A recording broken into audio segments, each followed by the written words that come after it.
Good to see everyone this evening. Appreciate your being here, especially if you're visiting with us. I don't know how much you listen to the news. I don't spend a lot of time listening to it, but recent days, you couldn't help but hear the tragic story of Charlie Gard, the 10-month-old child from England with a rare genetic condition, and I'll try to say this correctly, called mitochondrial depletion syndrome. And I really know nothing about that disease other than the fact that it is genetic and it's incurable. And the doctors over there decided that they were going to take Charlie off of life support and just basically let him die. The parents said, no, we want to take him to America. Money came in to the tune of almost $2 million. And the hospital said, no, you can't do that. President Trump offered to allow the child to come over here. And even the Vatican today, I believe it was today, offered to have the child brought to the Vatican Pediatric Hospital for treatment there.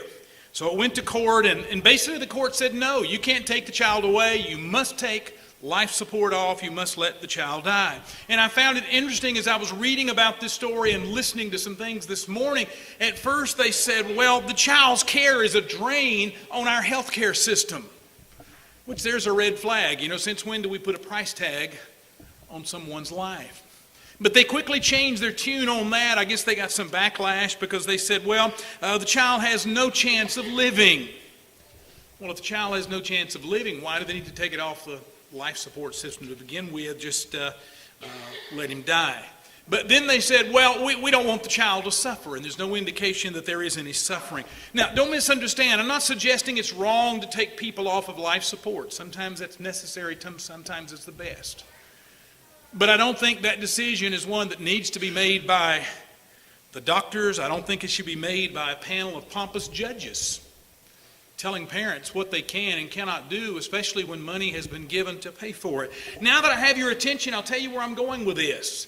I'm not on a political soapbox. I'm not talking necessarily about euthanasia. But let me tell you something. I first preached on abortion back in 1976. And that'll give you some idea how long I've been preaching and how old I am.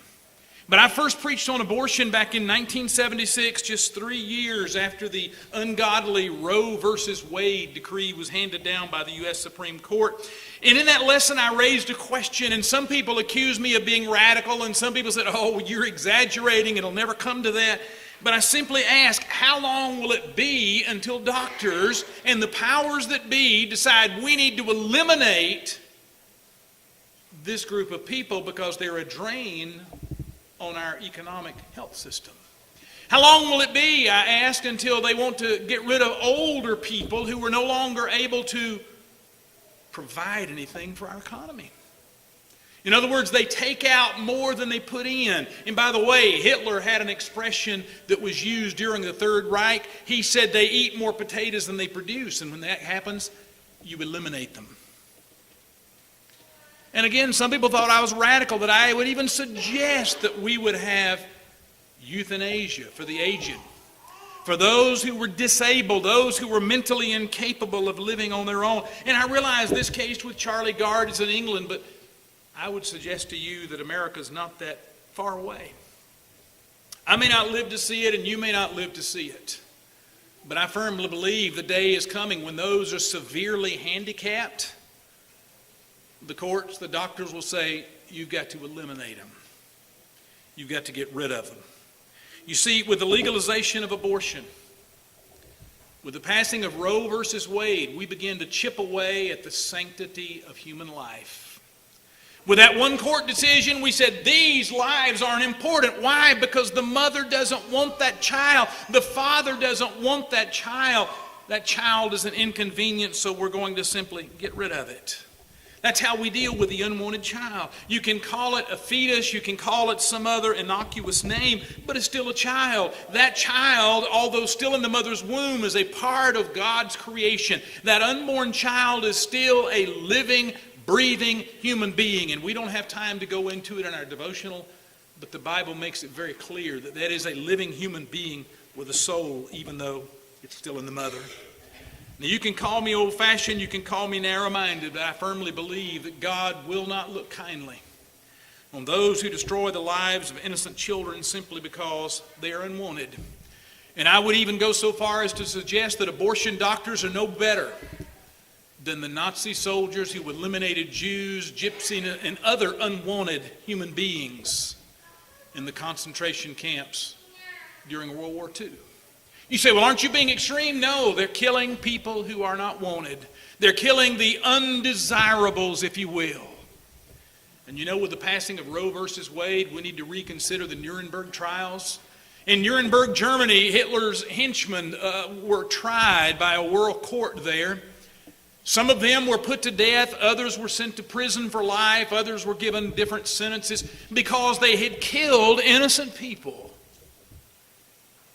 Now, maybe I'm missing something, but I can't see the difference in killing an innocent adult who's simply not wanted and an innocent unborn child simply because it's not wanted. You say, well, what can we do about it? Brethren, we need to be praying about this. Not only that, we need to be speaking out against abortion. We need to let our voices be heard. In recent years, the pro-life movement has been gaining ground. A higher percentage, over 50% of Americans now oppose abortion on demand. We can change it, but not if we keep our silence. There was a poem that was written shortly after World War II, and I found it, but I was having trouble with my printer and getting it to print out. But it went something like this: they came for the communist, but I wasn't a communist, and so I kept quiet. They came for the gypsies, but I wasn't a gypsy, so I kept quiet. They came for the capitalists, and I wasn't a capitalist, so I didn't raise my voice. And they came for me, but there was no one to hear. Today it's abortion. Tomorrow it may be the elderly. It may be those with severe physical or mental handicaps. But brethren, we need to speak up. We need to let our voices be heard. Abortion is wrong. We need to be praying for our country. We need to be praying for our political leaders. We need to be praying as it looks like one, possibly two more Supreme Court justices are going to be appointed in a very short time. We need to be praying that we'll have pro-life court members, that we'll have conservative, God-fearing court members appointed.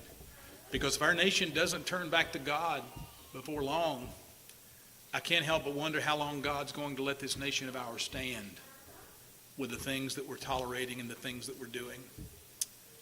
Again, think about these things. Pray about these things. We need to be praying daily for our nation. We need to be praying daily for our president, for our congressman. We need to be praying for all of our political leaders. And pray that America will once again be a God-fearing nation.